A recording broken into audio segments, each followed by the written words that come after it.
I think it's so important. There's a reason that you're more snacky before your period, and that's because you literally need more calories because the progesterone stimulates your thyroid to speed up your metabolism. That's why in fertility awareness, temperature is often part of it, where you're looking for a temperature spike after you ovulate.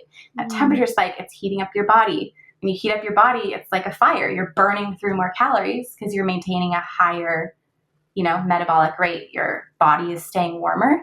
And so women actually need, I think I say like around 300, I can't remember, 300 more calories in that second half of their cycle than they do in the first half. And so kind of honoring that, like we're not, just look at all those women snacking, trying to get ice cream out of the freezer in the night. Like, it's like, we're not stupid. We're like, our body's saying, hey, I'm running a hotter fire right now. Like put more logs on or we're going to burn out. Tallow is all the rage for ancestral healthcare, but the truth is lard is much more aligned with our skin and what it needs. Lard is not only better absorbed by our skin, but it is also rich in vitamins A, D, and E. Christine and I use Farrow in our daily skincare routine to help us hydrate, repair, and strengthen our skin's natural barrier. Go to farrow.shop and use the code ANCESTRALMAMAS for 15% off. And just in case you missed it, that is farrow.shop and use the code ANCESTRALMAMAS for 15% off. Thank you for supporting our show. Welcome to Modern Ancestral Mamas. We are Corey and Christine, two mamas on a mission to bring ancestral wisdom to modern motherhood. Okay. Hey guys. Yeah. Always mess it up, even though I am reading from it. I was trying to do it by memory this time and it didn't quite work. But anyway, so today we're shifting gears a little bit for this episode. And instead of talking about nutrition, we're going to focus on parenting and specifically discussing puberty. Yep, you heard that right, guys. Yay. I know. So today what we're going to do is Corey has 3 daughters and I have 1. And so we wanted to bring on an expert to help guide us and our listeners when it comes to discussing puberty with girls specifically. So please welcome Megan Ziegenfus. That was pretty good. Okay. Pronunciation. I practiced it before and I still messed it up. Ziegenfus. Yeah. Well, thank you. Thank you for having me. Yeah. I always joke that the reason I got married was because my maiden name was too difficult to pronounce. Wait, what is... Oh, yeah. I'm like, wait, what is your maiden name? Yeah, mine was Walter, and so I never had to spell it. I never, and now I have to. We get all sorts. Yeah, you even went way backwards in the alphabet. So I did. I thought I was at the end already, but I wasn't. Oh man. Okay, so we start the show usually with a question, kind of to break the ice, get us going. So today's question is: when you were growing up, we're going to roundtable this so everybody will get to answer. When you were growing up, did you feel excited, scared, shamed, add in whatever feeling you want to have there, about starting your period? I think I was ready to start my period. I remember going to the doctor for a physical, for sport or school, going in, my mom would take us, and doctor a couple of times in a row being like, any time now, kind of thing. And that was such a kind of scary, wait, just blood is going to come out at any time. Oh. And just that feeling of, I think sometimes wearing a panty liner or something to school, just being like, is it going to be today? I don't know. And that kind of the mystery of when is this thing going to start? And so I think I was just ready. I was just ready to have it and know, okay, mine has started. I'm not just in this Okay, so you were ready to get out of limbo. Yeah. Yes, for sure. So. All right, Christine, do you want to answer? I know. I actually had to think about this one. I think that excited, scared, or shamed. Well, honestly, there weren't very many conversations before it. So, and it happened right before I had to leave for swim practice. So it was kind of a rushed situation. Awful. Yeah, it was a terrible, terrible timing. I think what should have happened is, in hindsight, my mom should have said, like, we're not going to go to swim practice today. Yes. That would have been probably the better decision. And instead I was just kind of like thrown a tampon and like, here, figure this out. So yeah, I would say there was probably a lot of shame and some scared emotions for sure for me. I think that I think there was more, not shame. I think shame's probably a stronger word that I would use, but like, what's like a shame adjacent?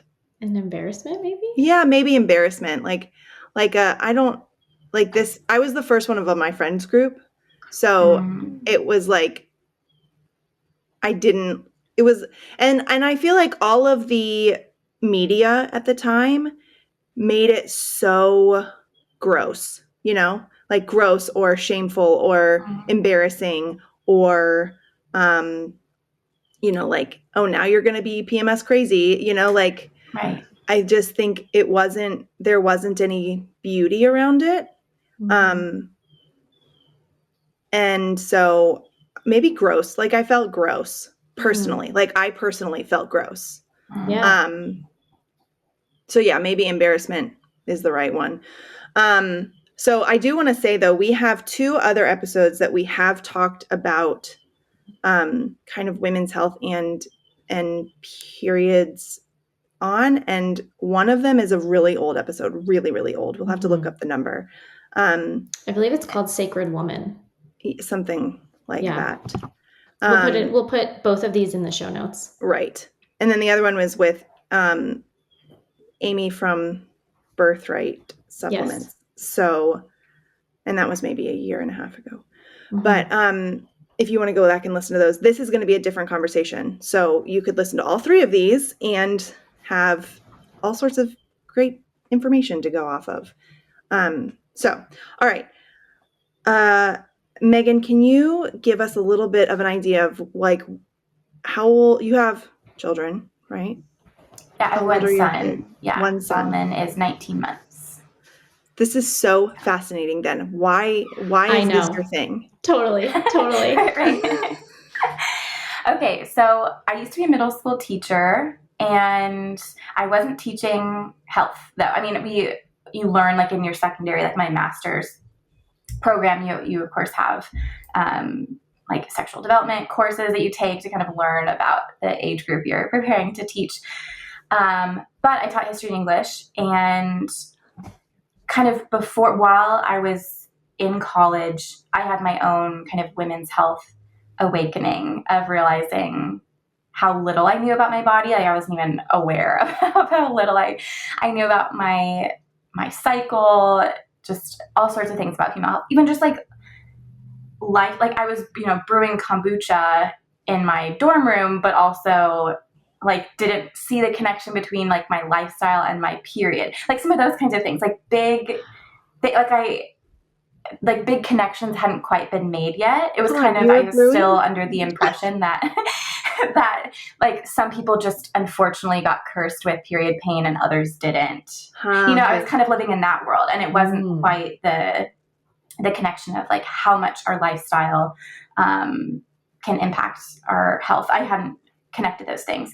So later in college, I learned about fertility awareness and some of those things, and just thought, why in the world why am I learning this now? I could tell you all sorts of things about, Imperial Japan, and I can't tell you what a period even is. Like if someone was to ask me on the street, I'd be like, blood, like I just didn't, I just hadn't thought about it. You just get your period, you just kind of get on the track, you start your period and then you're like, I know what kind of period products I like, and I know how much ibuprofen I take, and then we just do the thing.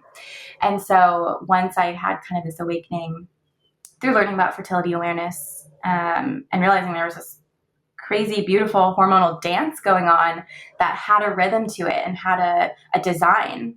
And I couldn't believe it. And I thought, everyone needs to know this, And so at the same time, then I'm continuing on with preparing to be a middle school teacher and getting into the classroom and then just seeing like with fresh eyes, like girls would get their period for the first time, maybe in my class on a chair, and so you're just in that world when you're working with middle schoolers, and the BO wafts in your room and you see, oh, they didn't have acne last month and now they have a lot of acne. You're in it. And so I was learning these things for myself of like, wow, I feel a heck of a lot better when I drink raspberry leaf tea infusions during my period, during my luteal phase. And I'm looking out, seeing girls talking about, oh, I hate having a period. It's so painful. And they're only eating chips and, iced coffee and just being like, oh, yeah, we need to get this information I'm learning to them. Like I should have learned this a lot earlier. And as I'm talking with other adult women, I'm realizing, well, they don't know it either. So who's going to kind of step in? And so I decided, really it was during COVID, during that first wave of like the quarantine when I was kind of off of some of the, classroom teaching, a lot more time at home. I'm really passionate about this stuff. What if I built a course? And very quickly, I wanted it to be for moms and daughters to take together. Because I thought adult women need to know this too. And so what a beautiful experience for a mom and a daughter to sit down and learn about the female body and how amazing it is together. And so then that's what I did and just didn't go back to my classroom teaching job. And I think the fact that, so now it's almost been 5 years, I think, since I recorded the course, but I think in some ways being kind of this like quote unquote younger woman in that space, like there's like mom, daughter, and then like I get to talk and share.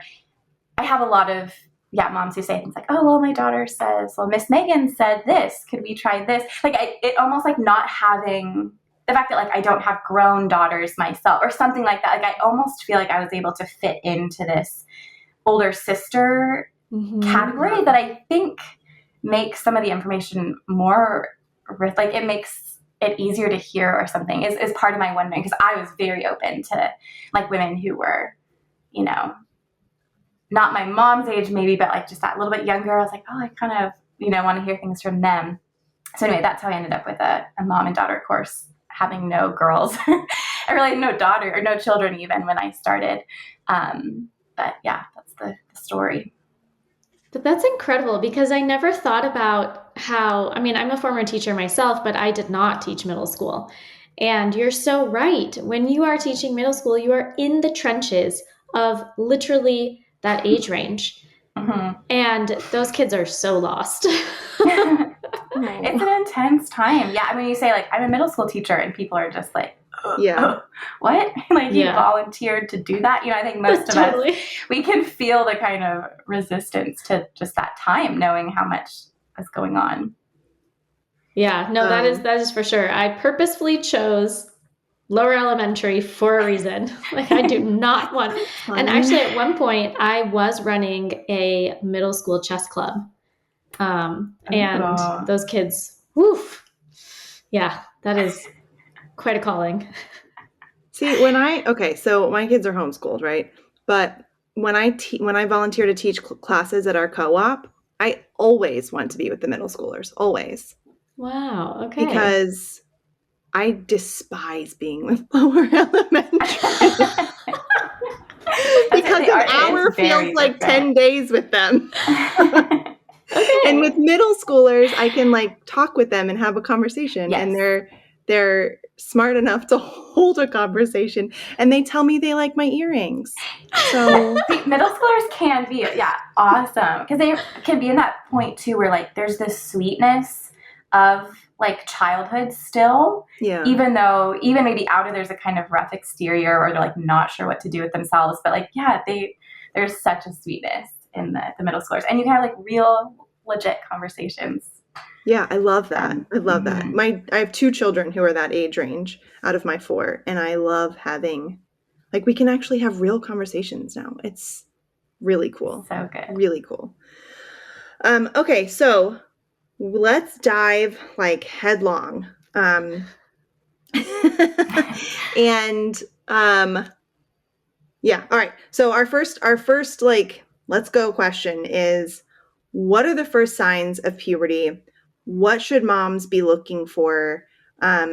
Like how long does it take to get from, you know, starting puberty to, you know, actually starting your cycle? You know, what as moms should we be kind of on the lookout for?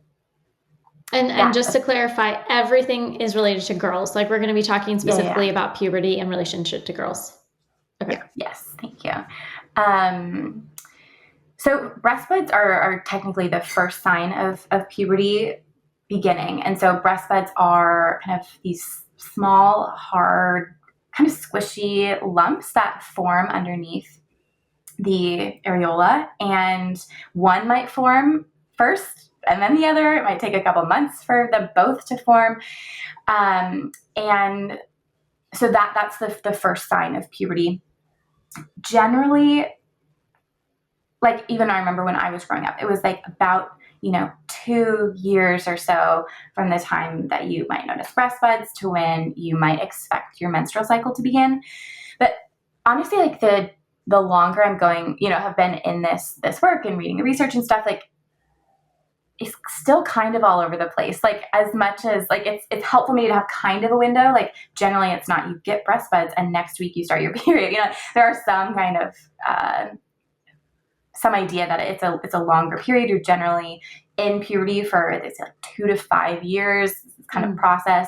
The menstrual cycle being kind of like the last act of the puberty play, as I call it in my course. But so generally it's breast buds. The interesting thing with body hair is that, and I talk about in my courses, body hair, is part of the puberty process. Like if we were to break it down, it's not exactly part of the puberty process. It's parallel to the puberty process. And so that's why we often see them happening at the same time, because there's some similar, hormones that are moving around, but they're kind of different hormonal tracks. Like the hair and the body odor is all of that, like adrenal hormone, side of things. And then the sex hormones specifically, that's what we're seeing with the estrogen kicking in breast buds and things like that. So, but they're kind of intimately related. So that's why, some girls might get body hair before breast buds. And I have moms who message me like freaking out, like, oh my gosh, puberty has begun. And it's not exactly that it's begun. It might be a sign that it's coming soon, but it's different than breast buds. Breast buds are kind of that sign of like estrogen is starting to kick in. And that's one of those things that like, that's what will eventually get the menstrual cycle going and all of that. So it's just really, puberty is a fascinating time of just so much activity in the body, which is why also I just think like, the more we learn about that, I think the more room we have to hopefully extend grace to the kids that are going through it. Like there's so much going on, in their life. It's not just like the slamming door over the whatever, not being able to see the friend. It's like it's a construction zone. That's how I talk about it in my course too. Like there's a construction zone going on. There's amazing remodeling, building happening.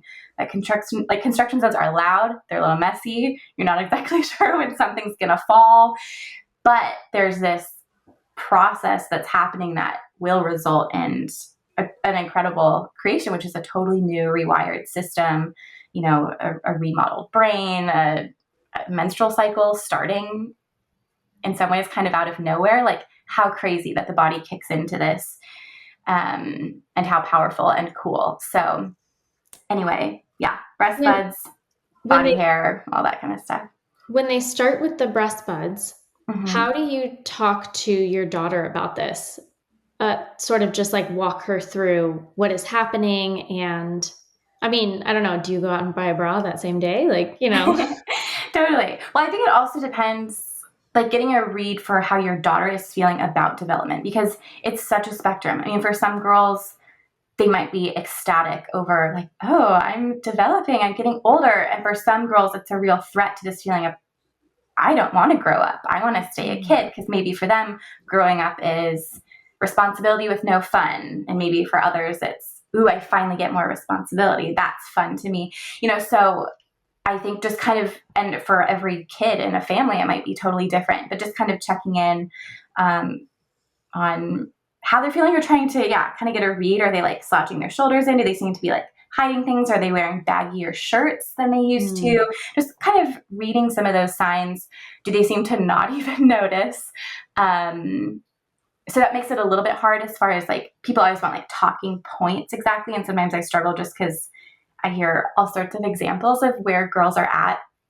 But I think just, pointing out and keeping things very positive. Like, I noticed this and I thought like, let's talk about what's happening because it's a really, like you're at the beginning of a really cool journey and let's talk about what you might expect. I mean, here's even where I think there's been a great disservice to us, I think, in many ways. But the further we are removed from nature, because nature is such a great teacher for what is happening, in the same way, like if you grew up on a farm and you just saw animals having babies, that already is such a, education versus most of us women, you go to give birth and you've never seen anything give birth before. And so I think with nature, like thinking about a flower, they're called breast buds. So like a flower, like it's like, let's go out and look at the roses. It starts like this. Eventually it's going to be, bigger and opened up, but it has to work through this process. And so you can like pull in nature if that's comfortable for you.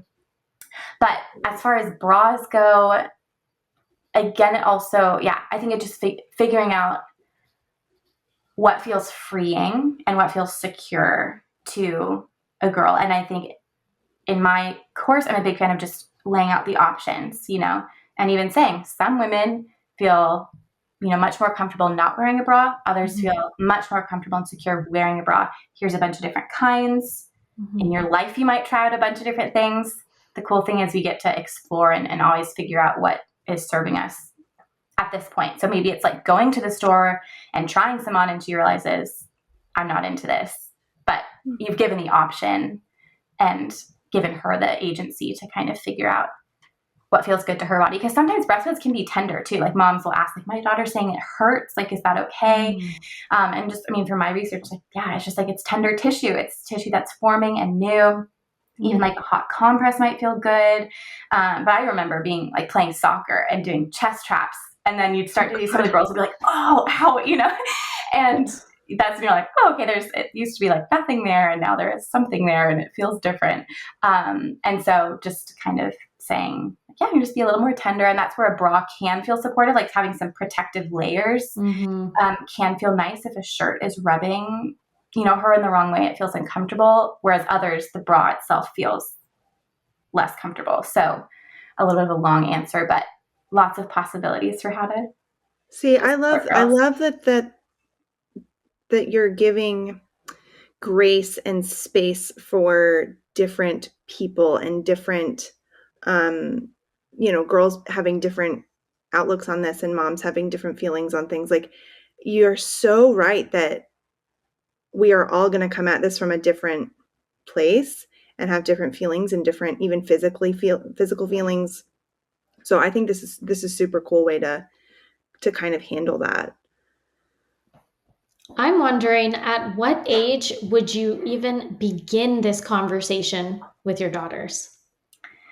Yeah, that's always like the number one question I get in podcasts. And I wish I had a really good answer, like 7, like you just say a number. And it's so different if a girl's the youngest in her family, the oldest, like what friends are around, what media she's consuming, what questions she's asking. But I follow, I think it's Birds and Bees. I don't know if you follow them on Instagram, but I love their whole concept of drip, drip, drip. That you don't have to have the whole, it's not like a puberty talk. It talks about puberty throughout their childhood. And so, having those little tiny conversations, if she asks like, what is this? And it's a pad in your purse. Great. Like that doesn't, that's not the puberty talk, but it's great to say, oh yeah, well, every month my body does this. And so I use this, whatever. Like you can just have these smaller conversations. Or she finds your bra. When will I wear a bra? Great. That's, that's an in. So I think it's a little bit hard trying to pin an exact age down. But if we look at when development normally starts happening, breast buds, the average is between 8 and 11. Again, let's say it's a little bit of a huge age range, but that's when girls tend to get breast buds. And so I do think it's always better to have the conversation before something happens, because that's the space I find like when, and if we can get back into the mindset of just body change is happening. If no one has told you about a change and then something happens to you, often our first thought is negative. Yeah, I am like, what's wrong an with infection. you? I'm getting sick. You know, so many women have said, "Oh, I thought I was dying when I got breast buds. I thought, you know, my aunt had cancer, breast cancer, and then I feel I have a lump. I heard adults talking about a lump. They found a lump, and I have one." And so, the sooner we can just preface like what is normal, we can avoid so many, you know, so many thoughts that are really stressful to a kid who might not ever share those things with you, but they might just have it in the back of their head. You know, something is wrong with me and I don't know what it is. And they're certainly not going to say that or know how to say it. So if you can, on the earlier end, start to just introduce some of these concepts. So 8-ish, you know, 9. Again, it's like some girls already have their period at 9, but okay, so let's say we've got an 8 or 9-year-old, both Corey and I, you know, do. What would you say to them first? Like how would you start the conversation? If your goal is to kind of sit down and have a more like detailed talk, is that kind of what do you think, Corey? Yeah. Yeah. Okay. Yeah. Versus what you're saying, just like talk about it when it comes up organically. Yeah, I guess, or just those little where you're like, this is just going to be a little one-off kind of, if you're like, I want to be more intentional. Here's the thing. I've definitely had those one-off conversations with my daughter, and maybe you have too, Corey, but she's forgotten. You know what I mean? Like, she's also still a child, so she's not it's not at the forefront of her mind. She's not thinking like, and this, I think we've discussed this in some of these other previous episodes. This is TMI, but I have reusable pads. And so they are sometimes in the sink, in my bathroom sink, because I'm washing them out. And, you know, we've had this conversation before about that, but she doesn't remember that, you know, like, so yes, I think if we were going to sit down to have at least the beginnings of a conversation, what would you say and how would it start? Yeah, that's a great question. It's a little bit so like hard not knowing, you know, anything about this girl I'd be talking with. But I think actually would be establishing the context. So I think this is a really big one. It's both your daughter and you knowing, this is the hard thing, I think, with conversations is, and in a busy family, is interruptions, is, you know, even them knowing like, wait, how long are we talking for? Like, how deep are we going to go? And so I think even you could, if you're wanting to have a more kind of like detailed, let's sit down, I want to talk through a number of things, not just like, you know, explain the pads in the sink or something, but to kind of give a little rundown of what might be coming. Maybe you preface that and say, hey, you know, on Saturday, I thought, you know, like dad's going to have the other kids. They're going to, you know, go to the park or something. I thought we'd have a little mom and daughter morning. We'll make our favorite muffins. And then I've been wanting to talk to you about some of the, you know, exciting big changes that might be coming up in your body as you get older, and thought, you know, I'd really like to make sure you know what, like everything that's coming up so that you're ready. So that, and like giving them maybe a week, a couple days heads up, like, and so if you have any questions, like you can be thinking too, if you have any questions for me, what you might want to ask.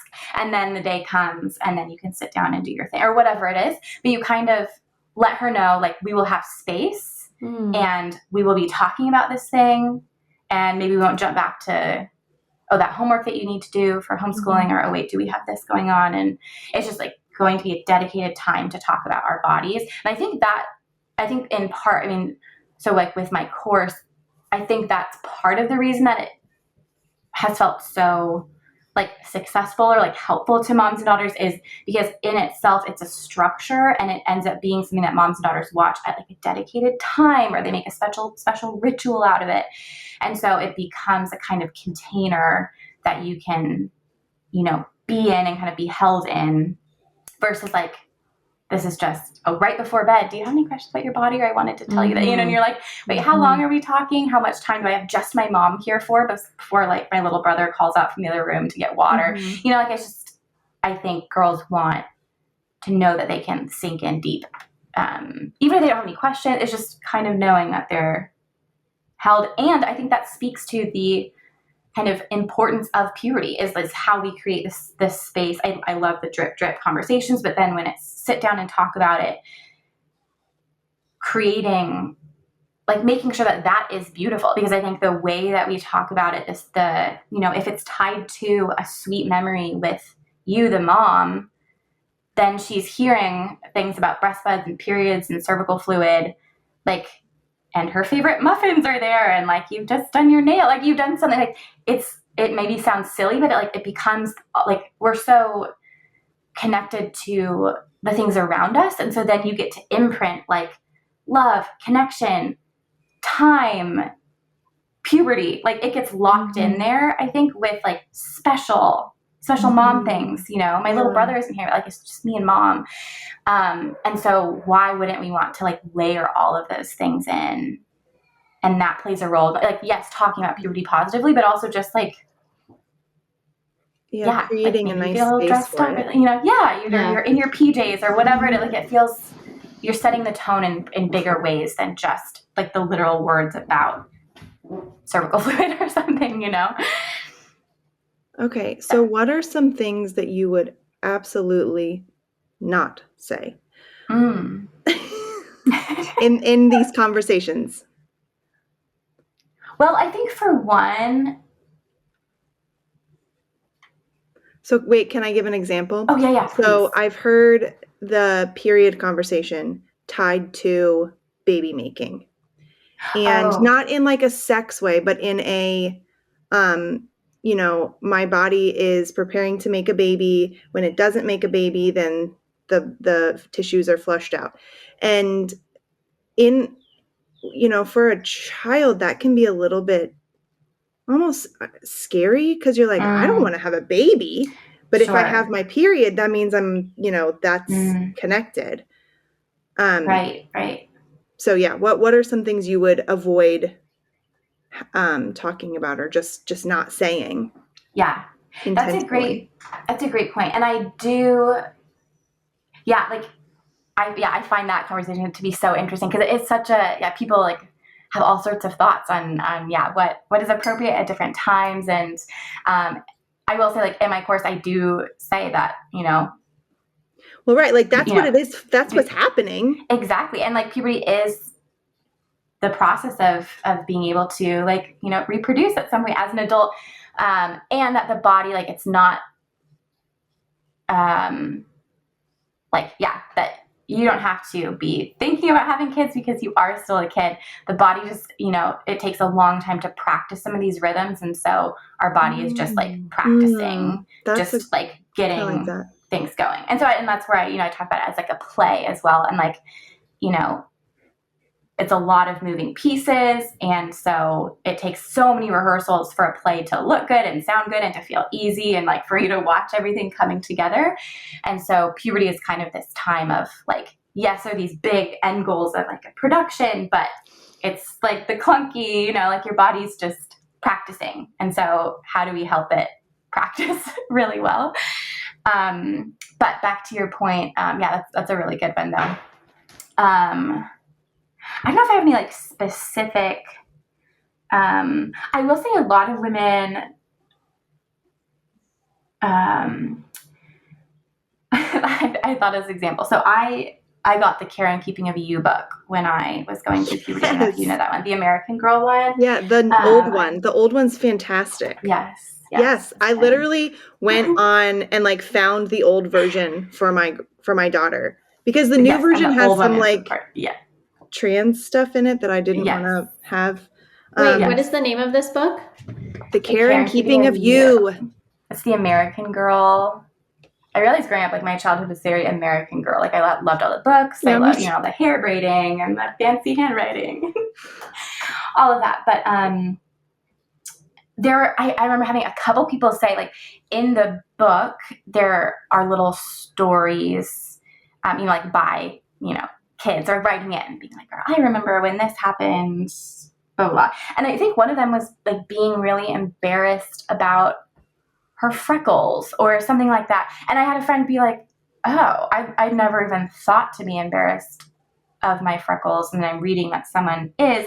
So I think almost keeping that in mind, and because in my course I have mom share, like I think it's important for moms to, like, you know, share things, you know, about their own story, but with the caveat that I think like introducing, like, or framing things as like, well, this might be really awkward, or it might be really embarrassing, or something like that, can be problematic, or trying to keep in mind that your daughter might not have any of those feelings. Like she might hear something and think, okay, you know, that's like, that's not like, she doesn't have any,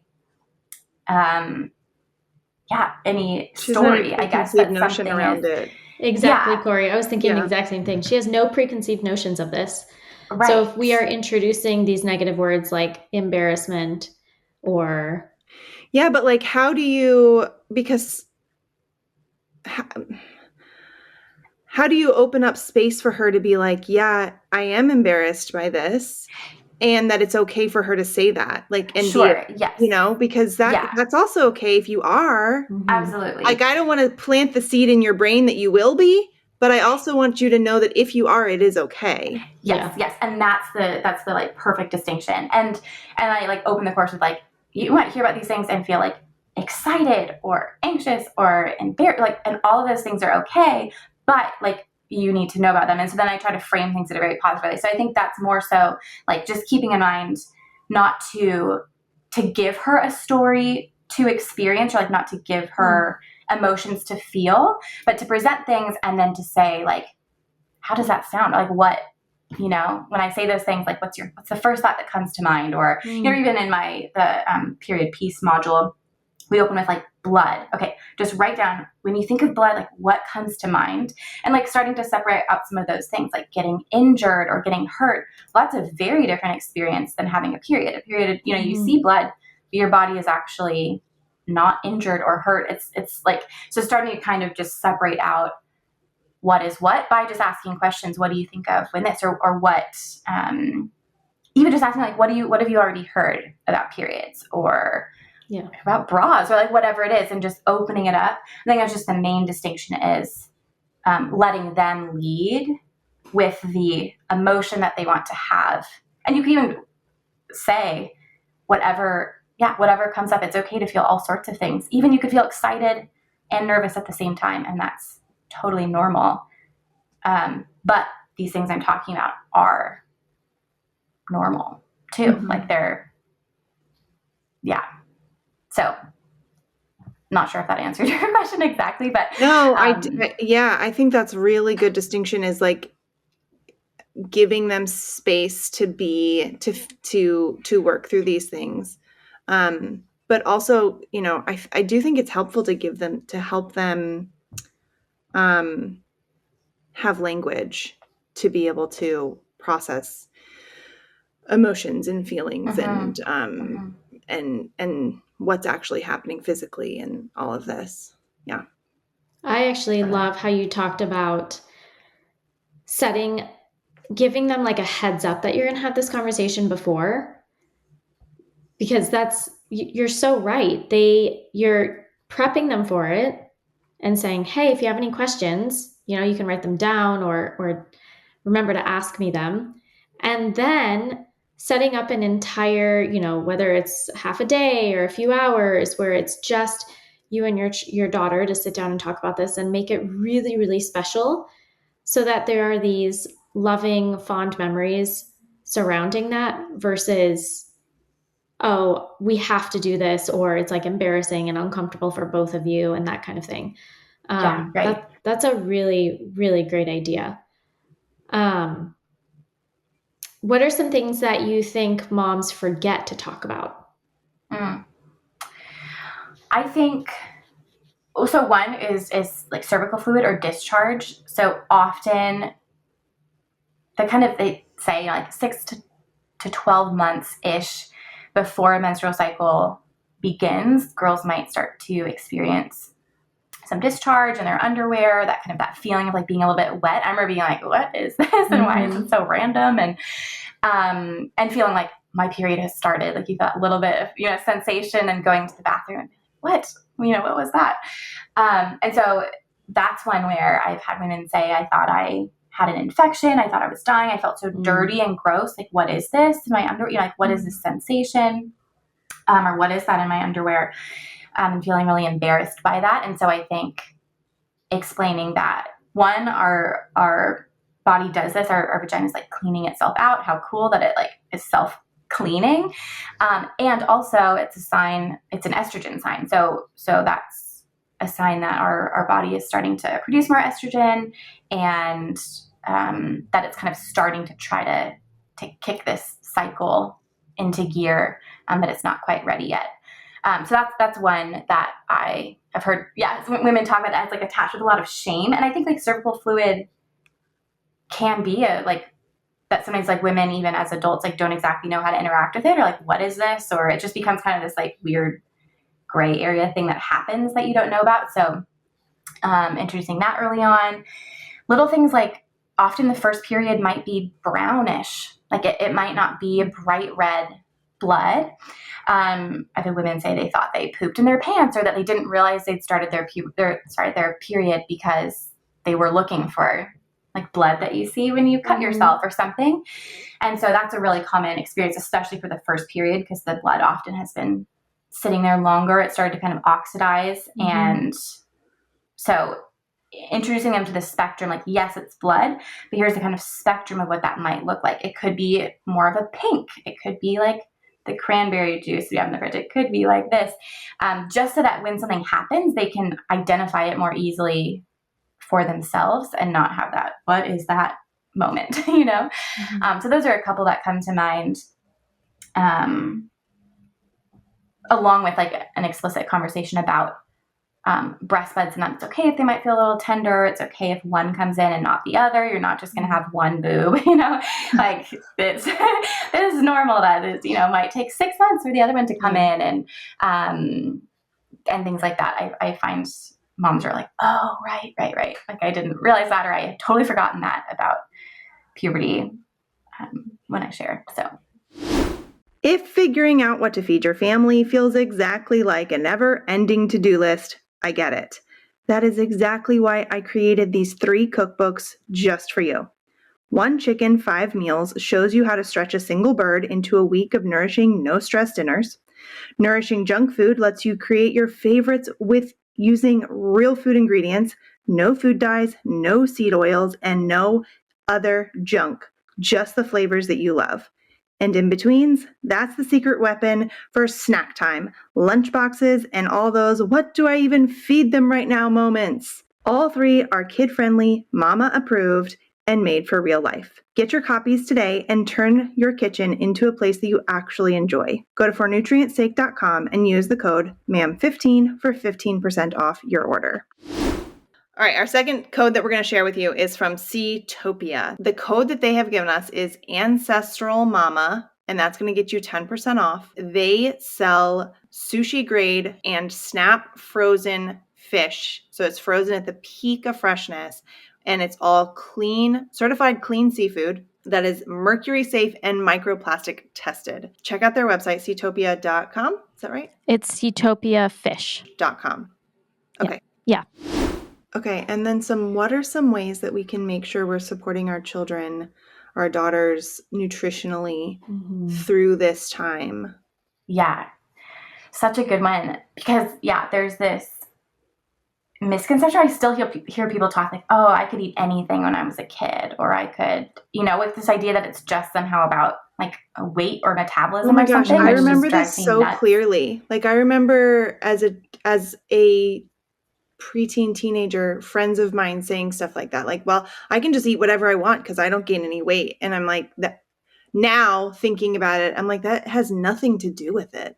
Yeah, right. Like your weight has like almost nothing to do with it. Like that's not the only indicator of health. Yes, which is, such a big shift for so many people. So really thinking about puberty as a very nutrient demanding time. Like your body is burning through zinc. I mean, zinc is like zinc you can think of when you think of like sexual reproduction, like it's that spark that you need like for ovulation. I mean, this is also why it's so important for women in general with the cycle of ovulation and menstruation. But so that's one like specifically that comes to mind. But I think like there's such a big connection between like period pain and skipping breakfast. There's a number of interesting studies coming out that have come out of Japan about that. Where it's just like, I think it's so powerful to introduce the idea to girls like from a very early age, but especially during puberty, which I like love to do in my course, that, our body, like our menstrual cycles, even specifically, if you want to think about that, need nutrients to function in the same way that our muscles like to get stronger. We need to, take in nutrients. And so there is a connection between our body running the processes smoothly and the nutrients that it needs to do that. I'm not sure that sentence made sense, but it makes a lot of sense. Yeah. So I also in the course start introducing the idea of like proteins, carbs, and fats. Like how do we give our body a range? It's not just like a bowl of cereal or a piece of toast or whatever. That how do we start to give our body like good fats, good proteins? And we think about, I'm going to come and make myself a snack. We have like a little chart, like a little mix and match. Can you get, an apple and some cheese, or an apple, like whatever, starting to realize that our body needs lots of little diverse pieces to run all of the processes in our system, and not in a kind of rules-oriented way, but just how do I honor my body kind of way. So I think like helping girls, I think it's great for kids to be involved in the kitchen. So like puberty is a great time to have them step into learning what it means to nourish their bodies. That becomes, and I think like especially with women and nourishment, like there's such a beautiful relationship there. I think with like women and food, I mean like all throughout time, I think like food has often been like women's kind of domain, and not where I'm saying women have to just be the only ones in the kitchen. But I think it's in part because like, I don't know, I think our bodies thrive in a kind of different way on like consistent nourishment and just knowing that we're safe and taken care of through food. And so what a great thing to have girls start to step into more and learn like, what does a nourishing breakfast look like? And how do I feel that in my body? Like, what does it feel like to feel like satiated versus like, kind of fluttery, or, helping girls start to make those connections between what they're eating and how they're feeling in their bodies. But really puberty, I don't know, like I think we're starting to get better as a culture with honoring like the postpartum period, or maybe even the, pregnancy, or getting this idea of prenatals, and that there's specific times in our lives that we need a kind of boost of nutrients because of what our body is doing. And I would love to see that conversation connected with puberty, because it is in just has such need of like rich, I mean, I'm a fan of, like animal fats and animal proteins, but then also, I mean, the body needs, I believe, hormones like need fiber. Like there's a very important detoxification and binding process that happens between our hormones and fiber. And like, we need those to like move like hormones that they've done their job and now they need to like get out of the body so they don't start recycling. And so, making sure we're pooping regularly, that's a great conversation to have. Honestly, I have a post about like, do you talk to your daughter about poop? It's like, knowing like being regular, like what does that look like? It's not a couple times a week or whatever. Right. It's like Yeah, that's really a couple important. times a day. And how do we connect that with poop is actually important for our periods. It's like getting waste out. And because that waste, like you poop out like hormones and it's like your body has broken them down, but that's such an important pathway for getting things out of the body that have done their job and now we're done. And so like sometimes I think, you know, naturally it's a time where girls are starting to maybe want more privacy or want to, you know, maybe you're not having as many conversations when they're little and they're like, I need to go poop. Yeah, you're not wiping their butts. Exactly. Right. I really hope you're not. And so how do we still in some ways like loop back into those conversations of saying, okay, now you're older. I'd love to tell you like, this is actually a really important way that we can care for our bodies is making sure that we slow down, go to the, you know, make time to go to the bathroom. And also we're eating things that help our body, you know, get rid of the waste more easily. And so anyway, that's not necessarily like a nutrition, you know, like that's specific great. like breakdown, but yeah. I'm curious, since we're on the topic of food, what are your thoughts on chocolate? Because there's so much around, you know, it wasn't on our list of questions, but I didn't think about that one. Like there's so much. Everybody talks about, you know, well, you would just need to eat some chocolate during your period and you'll feel better, or you're you know, right before you start. Is there any weight to that? First of all, and I'm just like, what do you think? And it's just silly, but yes, I love that. Well, chocolate is very high in magnesium, and so I think that's where, to me, and also you say like copper and some other like minerals. And so I hear some people who are like, so it's not the chocolate, it's magnesium. So like, yeah, you can go there and then I could just start experimenting with, you know, magnesium more in your life and see if that takes away chocolate cravings. But part of me is also like, chocolate's great.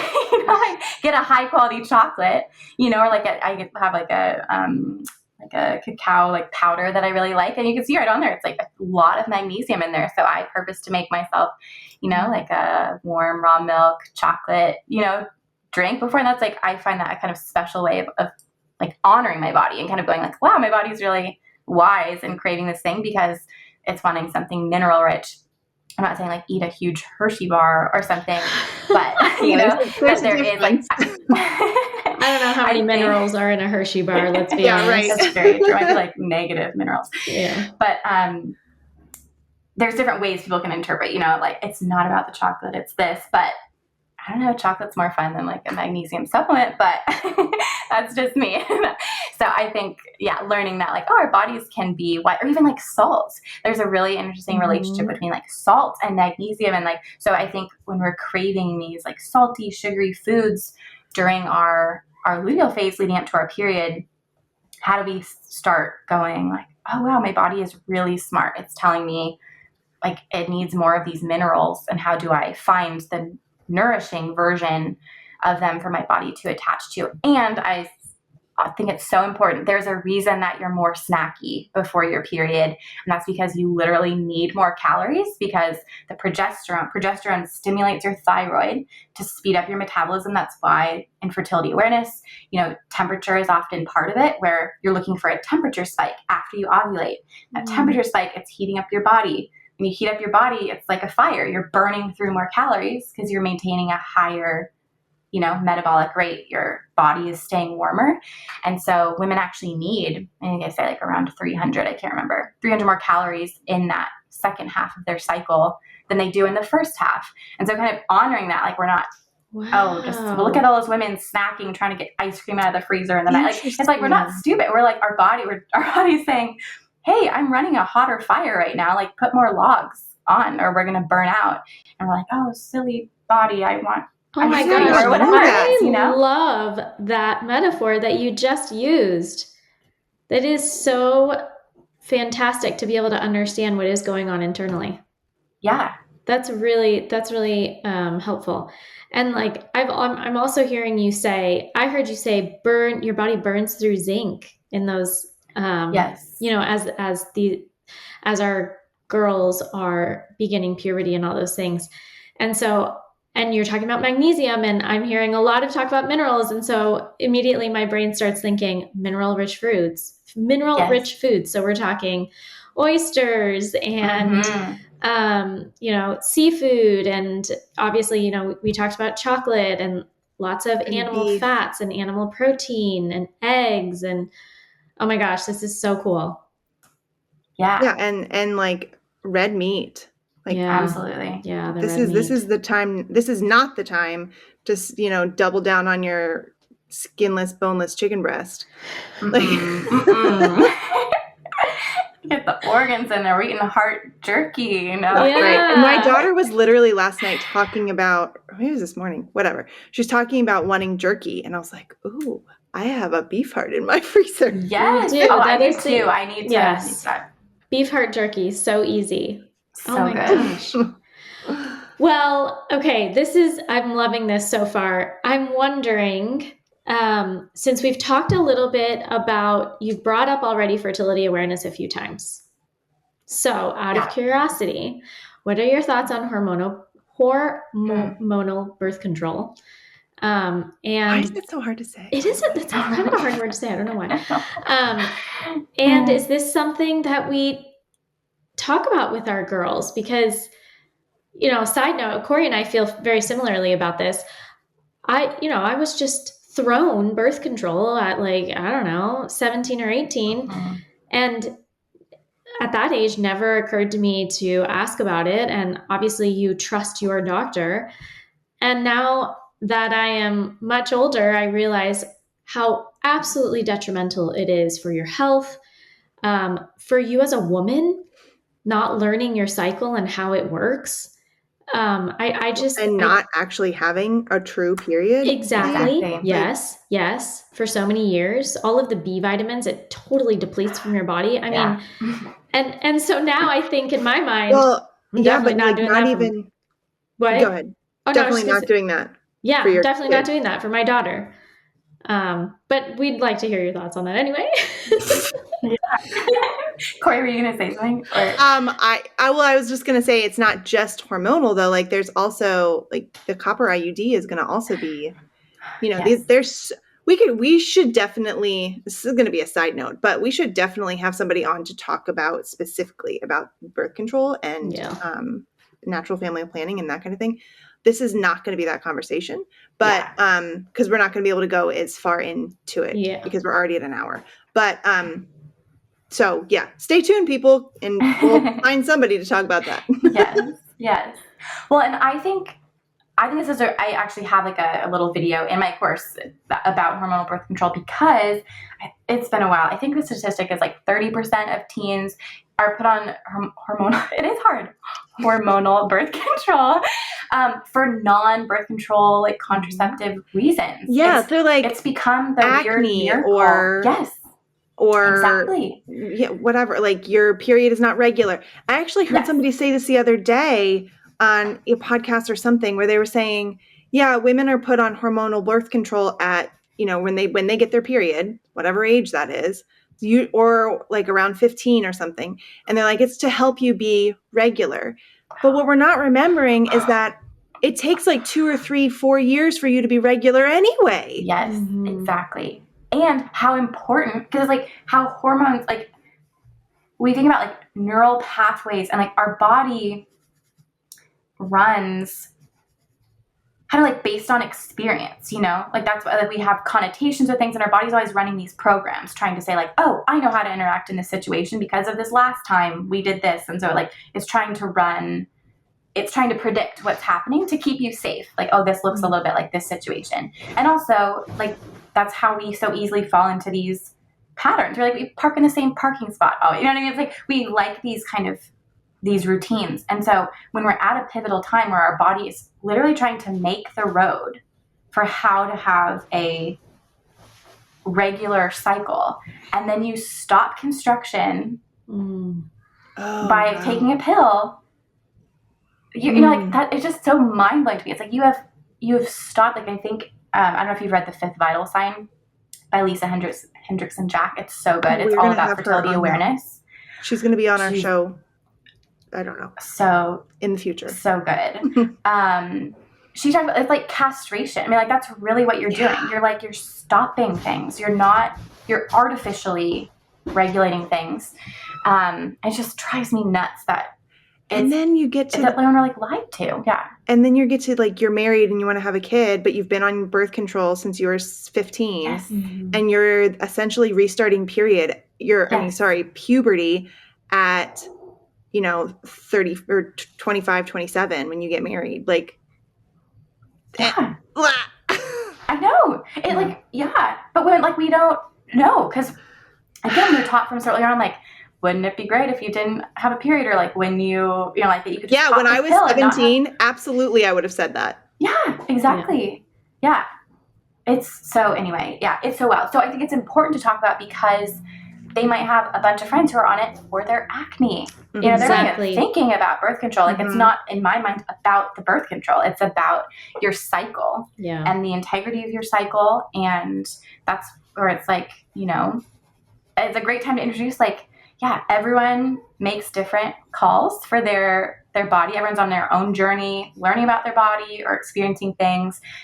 But for us, this is how we're going to do it, because I so believe in the design of the female body, the beauty of the female body, and the cycle. And like, your cycle is too precious to mess with. And so like, if they are having, irregular cycles or things that, not just irregular, but like maybe super heavy periods, or they are having tons of cramping or whatever, that is the body talking to us. And so it's an invitation to listen. So how do we model to our daughters, okay, your body is saying, as I talk about in my course, I think PMS should stand for please more support. Because if you're having PMS, it's not the body punishing you or being random. It's saying, like, I am desperate for some support here. And what does that look like? So let's tag team. Like, we're on a team, me and you, let's figure out how to support your body. Should we try this? Should we try this? Like, like, it's, again, presenting the options. Does she want to try some infusions with you? Does she want to try, having more red meat this time around? Okay, let's find some yummy recipes. Like, just modeling, our body says something, here's how we honor it. And back and forth. And it's like a life. Our lifetime is that, like, learning how to, and it's not about perfect health or like whatever. It's about like honoring the what we've been given to take care of. And so, that's, I think, hormonal birth control. It's, oh man, it makes me like so angry. But just how many women are conned, into not knowing. It's one thing if you want to learn about it and then go, you know what, this stinks, but it's still the best option for me for my situation, is so different than, oh, wow, I had, sure, I'll take this. I would love to know when my period is coming when I go on vacation or whatever. It's like, along those lines, how would you go about finding or having conversations with your healthcare providers that are in support of, naturally supporting your daughters through this? I know that might be a really hard question to answer. Well, it might be because I'm a little bit, Just you like, can edit this part out. At this point, I've decided, like, I'm like not interested in like the Western medical model outside of like I break my leg or something. Oh, we're not editing this out, because we'll probably be completely with you on this. So, at this point, I'm not interested in like going into a gynecologist and like trying to, fend for my life and like justify why I want something. Right. Exactly. Because I'm not interested in buying what they're selling. And maybe if I was looking for something else, they would be a good fit. But why am I going to walk in there and expect to get something that they don't offer? They don't sell that there. So to me, it's, well, where do they sell what I'm looking for? And to me, it's like great now that in some ways I'm a big fan of in-person things and like building relationships with people, in your community. But also there's a lot of great practitioners that can do, maybe it's reading an HTMA or it's, reading blood work or whatever with someone who's in California and you're in South Carolina like me. Like, cool. We have those options now, and we can kind of feel out what people's perspectives are by their websites. Like we're in actually like a really great time, I think, for some of these health things, if we're willing to kind of disconnect ourselves from systems that aren't offering what we're looking for and be okay with that, and like know in ourselves that's not what they're offering. You know, like, am I okay not having a standard checkup or something if I'm finding the support for my health in other places, or acupuncture, like whatever. Like there's so many cool modalities that are out there that are, I think, interested in a thriving body, you know, and mind, and yeah, I love that. I mean, I'm an opt-out sort of person, so Same. So let's talk really quickly about period products, because at this point in the world, there's a lot of options. And, you know, some of them, there's a lot of options. So can you talk about what you, like how you would handle introducing those to your children? Because some of it's like, well, you could buy this cup and that'll work for one woman, but it won't work for this other woman, or like maybe it'll work for, I don't know. And then there's also like, when do we introduce tampons, or when do we, you know, are those reusable underwear? Like I've heard all of this stuff about them being high in chemicals, and like that's a problem. So what are your, how do we, where do we start? Yeah, totally. Well, I guess I can say how I kind of explain it in my course, which is, you know, there are internal options, there are external. Oh, I'd start with external. There are external options. You know, here we go: pads, period underwear, etc., reusable, disposable. And there are internal cups, tampons, sponges, etc. And yeah, you know, experiment with different ones at different points in your life. That's where I think like moms can totally have, you know, boundaries, being like, you know, and we're going to start exploring, you know, just the external ones, or like when you're older or whatever, like you can set up things. I also in the course explain that I used tampons, then I transitioned to cups. My period got better when I stopped using tampons, because I realized looking back, the tampons I was using were full of chemicals, and obviously, you know, like our body absorbs what we put on it and in it. And so I didn't realize that. And so it was kind of introducing a lot for my body to process in addition to my menstrual cycle. And so when I switched to cups, my body didn't have to deal with all those chemicals.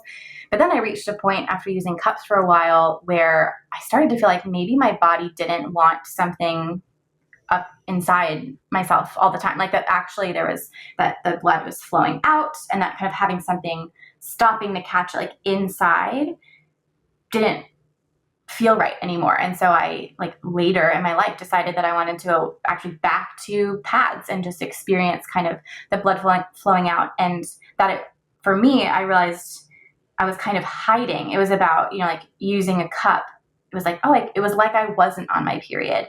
And I realized that actually once I learned more about the menstrual cycle, and that it's kind of like these 4 seasons, and that it's okay to have a season where you're not just doing what you're doing all the other seasons, you know, like winter, it's okay that you're, you know, inside resting and cozy, or whatever that looks like for you. And so kind of having wearing a pad, almost seeing the reminder that, no, I'm on my period. To me, I ended up finding really helpful, and that actually felt really good in my body to kind of recognize what was happening, and that I wasn't covering it up. And everyone can have different experiences, but like that's what I've come to personally. So that's kind of how I share my own journey in the course, which I think moms could do something similar, you know, explaining different things at different times, or I don't know, with the theme of like listening to your body, like what is feeling comfortable at this time. I personally, I talk about period underwear in the course and just in my work in general because it's out there, it's, you know, convenient, and I've used them myself, but yeah, I'm more and more so not becoming a fan of period underwear because like what you were saying, Corey, like whenever something has an absorbent layer, what is doing that? Like what is absorbing those things and keeping it so that something isn't just leaking through? And even something natural, like, silver threads or whatever, like we're talking about a microbiome, like our vulvas, like the opening of our vagina, like there's a microbiome there that needs to, be at a certain acidity level to stay healthy. And like so to mess with anything that's like antibacterial or whatever, like right up against your yoni, it's like, I don't know. Question: what is that doing? Do we know? Like, are people making these products with that in mind? Like that's how the body works, or is it just like what's going to not keep blood from getting in pants? And so that's where I think reusable pads can be a really good option, because you can find ones that are that you can like suss out the material a little bit more, but. And is it important to you think then to get like organic cotton or pads or tampons and stuff like that?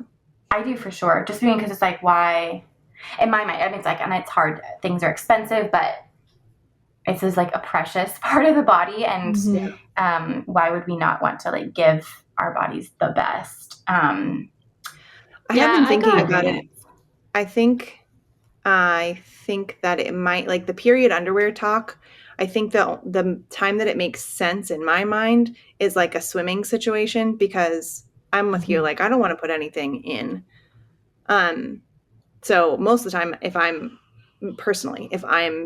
bleeding, I'm just going to avoid the pool.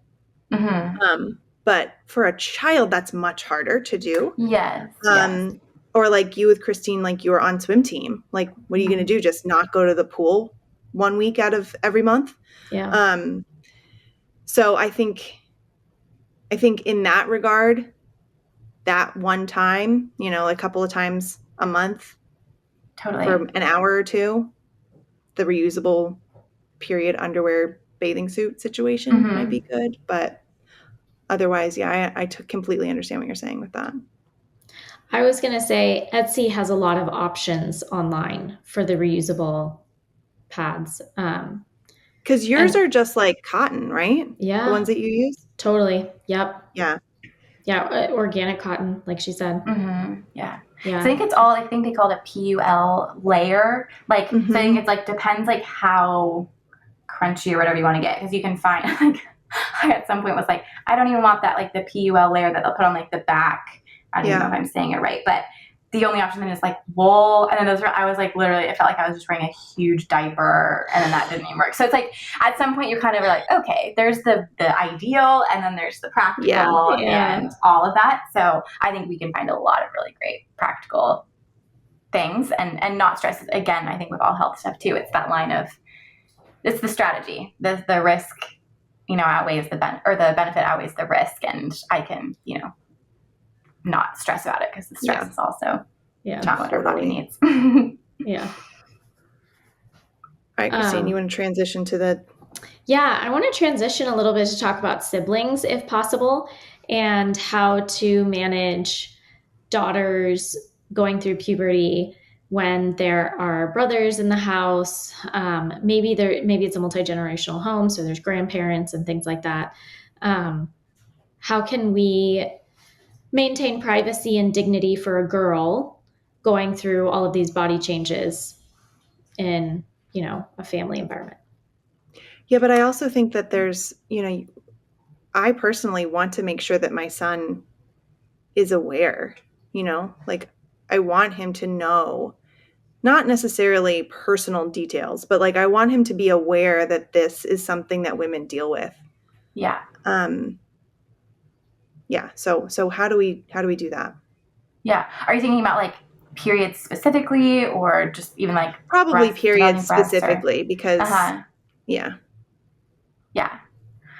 And phases, like, especially with, when you're in your luteal and you're kind of going,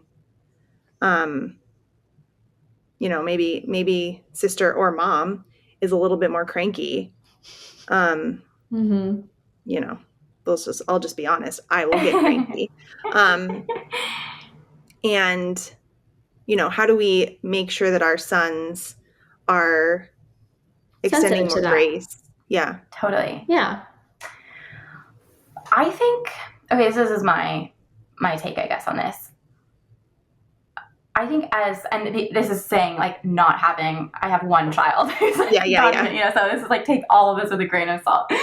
And then like ask me in 15 years. But I think, to me, I think a lot of these things come back to the mom setting the tone. It's like, because even with no sisters, how can we as moms communicate to our sons, this is how I care for myself. This is the system that I've set up in my home as the adult to nourish myself, to take care of myself, to honor my system.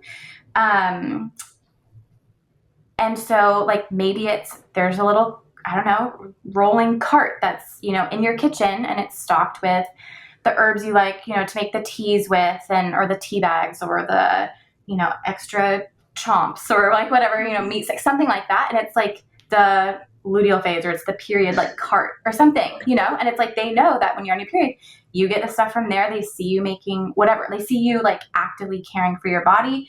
You're laying on the couch, you're reading, like whatever you're doing, it's the bath, you know, they know they could start a bath for you. Like, what a cool way to initiate sons and boys into honoring, and really, I think it's like taking care of women. And I firmly believe like that men and boys like want to help, like to be a helper, and like really, I think like that provider kind of idea. I was like very resistant to all of these kinds of ideas in my past, and coming around to like some of these like kind of in some ways like gendered, what I think like biological drives. Like I think there is a biological drive for a man to like provide, and it starts very early. I think when they hear those words, can you help me with this thing, or can you like, they want to do something, have action, be able to be funneled into, or energy, you know, funneled into an action. So I think it's our job to give them those actions. So it's the, oh, mom, can I run a bath for you? Or it's, oh, can I? So if they're already knowing my body needs this, this is a special time, my body needs extra support, extra nerve, you know, the house needs to be a little quieter, you know, mom needs this. Like, I think they want to like rise and like take care, like, okay, I can do this because you can't. And I, you know, or like whatever. And so if they already have that secure foundation with you and how to care for you as the mom, guess what? Like, your sister is starting into that. What are some things that it's like, this is the same thing. Like, what can we do? Maybe she wants some tea. Do you want to ask her if she'd like any tea? If she says no, then that's fine. You can like, you know, you don't need to get involved. They don't need to be like, how is your period? Like, you don't have to like be weird about it, but like, you can just say like, when she asks for space, give her space. Like, this is her kind of special time. Okay, what are some ways you can help? That's my take on it, at least. It's like channeling into helping so that they have something to do. So that doesn't turn into, the energy doesn't turn into pestering or into whatever. It's like they can feel good. And maybe your daughter sees it modeled through you of how validating you are of their help, of their, you know, starting this simple, the noodles in the pot for dinner, like they, whatever, you know, like that they have a responsibility that they step up into in that time. So maybe a longer answer than you were expecting, but no, that's I find it so interesting. That totally aligns with a lot of what Mary Reddick has said on our show multiple times. With, you know, where we're supporting each other hormonally and through our behavior, and that men really do need that helping and that action. Yeah, that's so interesting. Yeah, and it helps their hormones, and it helps our hormones to receive it. So yes, so cool. Yeah. Okay, I think we're like coming to the end. What else did you want to make sure?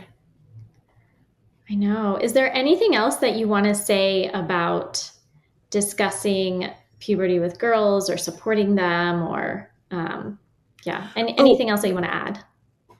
Yeah, sure. I think one thing that I've shared on a number of podcasts, just because I think the idea is so simple and it's so powerful, because we've talked a lot about like having verbal conversations, about puberty and talking, how do we talk about this?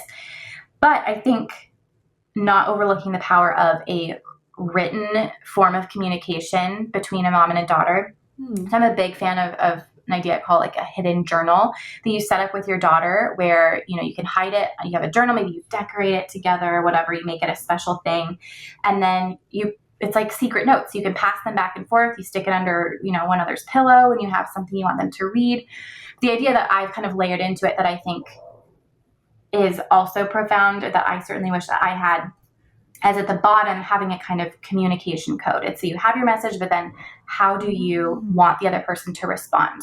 Because I think there's a lot that girls want to share, but maybe they're not ready for the conversation yet, or maybe they don't know when to talk about it with you. So yeah, maybe it's, I just wanted you to know, but I don't want to talk about this again yet. Or maybe it's, I want you to know, can we have a time to talk about this privately later? Or can you give me some advice written down, or whatever it is? I have a little printable on my blog where you can print out the little journal and it has some options that you can just check off as a checkbox.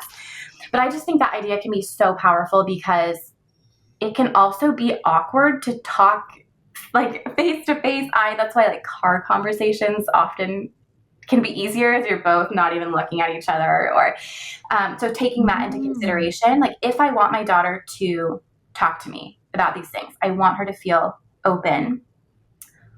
How can I remove as many barriers as possible?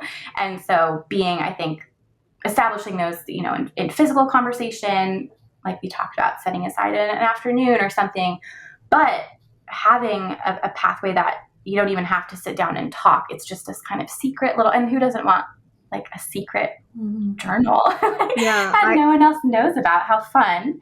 And so I've had some moms say, I thought my daughter was just a private person, and turns out she is so open and writing. And some girls just need that. They just need a different way to talk to you. So how can we give them a whole menu of options of how to access us and our attention? And I think, it could just be gold throughout the preteen and teen years to have that. So my daughter and I have a secret journal that we communicate with, but I love the distinction that you have added to that with how do you want to communicate with this, or do you even want to talk about it? Were you just ranting and you just needed to say it?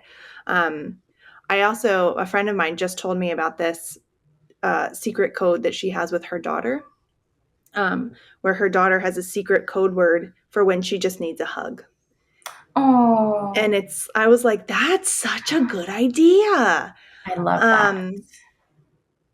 Because, sometimes it can feel vulnerable to say, I just need a hug. But if you just yes, have this secret code word that has nothing to do with a hug, then it's a little bit less vulnerable. Yes.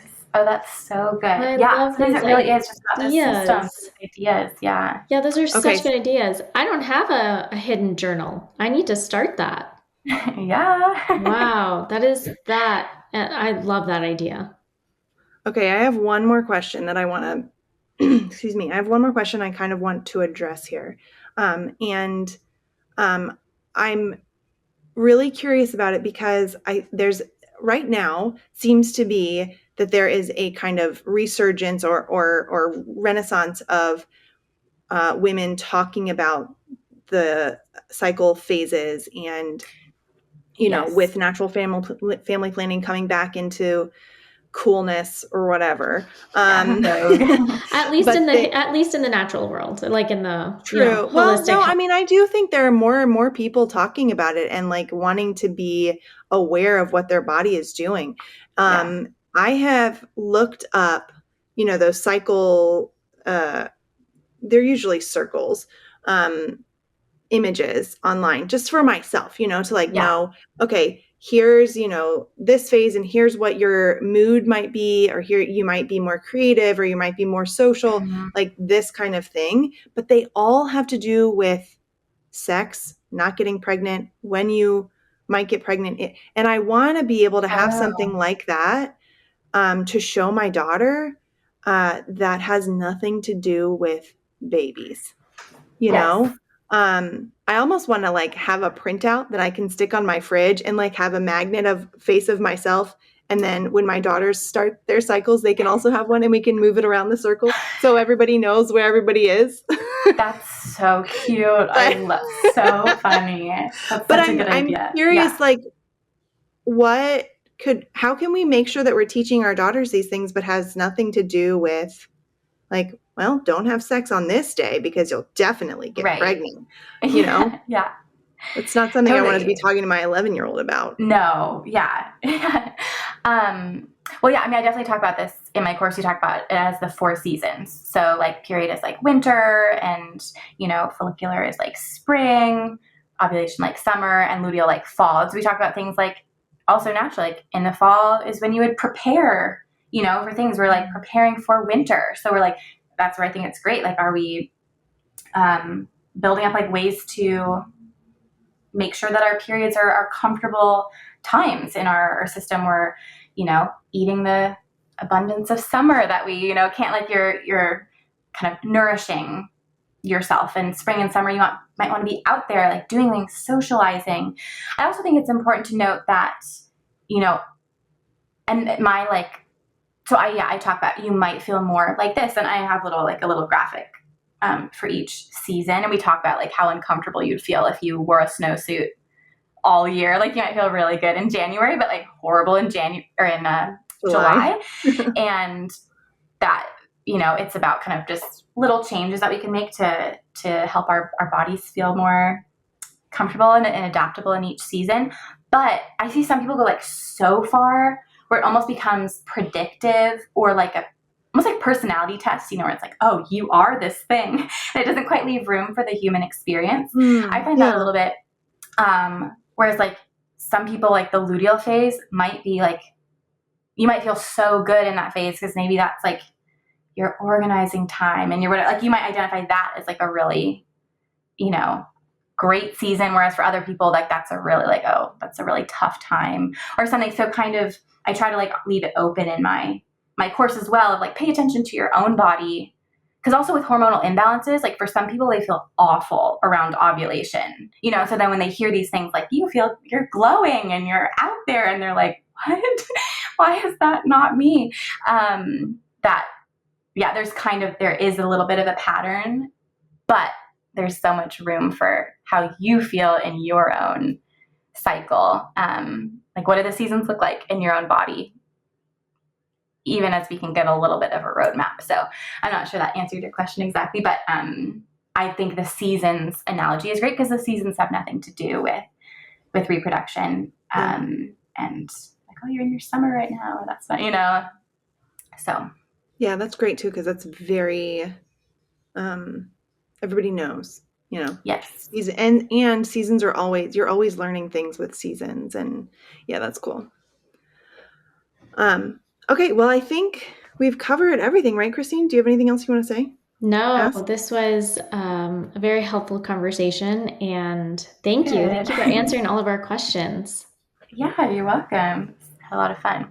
Okay, so Megan, please give everybody information about where they can find you, where they can get your course, that kind of stuff.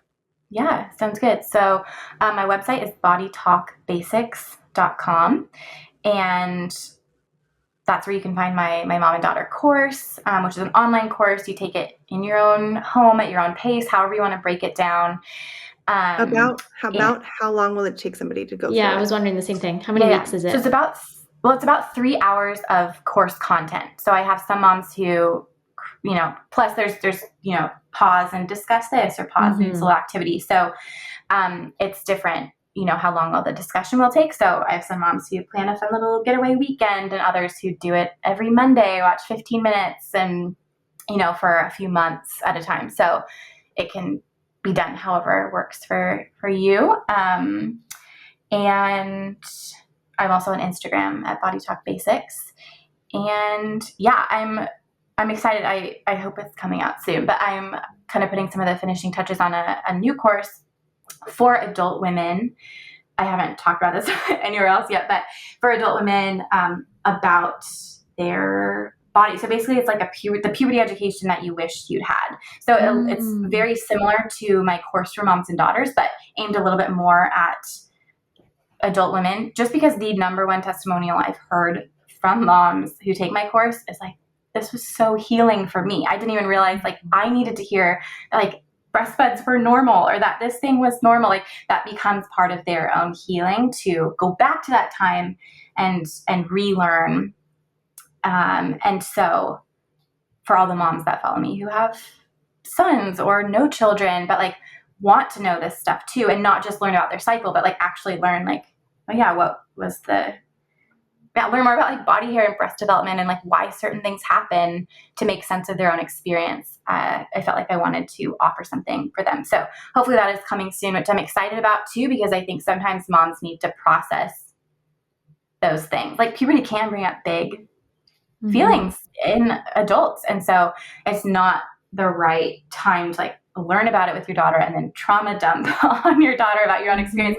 So I think there is a space too for just like having your own puberty reframe and then experiencing it with your daughter as well. So anyway, people can be looking out for that in the next however long. I've learned not to give any promises of timelines because at some point there will be a father-son course as well, but I'm not sure when that will be exactly. So fun times ahead with Body Talk Basics.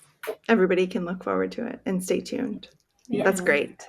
Thank you for having me on. Yeah. All right. Well, everybody, that we are at the end of our talk with Megan, and I hope you have enjoyed it, learned something, have something to take away from it. You can follow Christine over at Nourish the Littles. You can follow me over at For Nutrient's Sake. You can follow the show over at Modern Ancestral Mamas.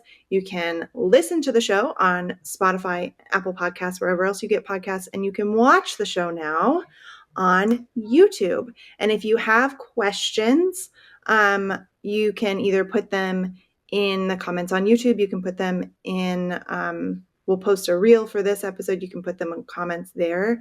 We'll try and get back to you. If there's something specifically for Megan, you could maybe tag Megan in it, or we can send it over to her, or we can, DM, or you can just send Megan a DM if you have something you need to ask her directly.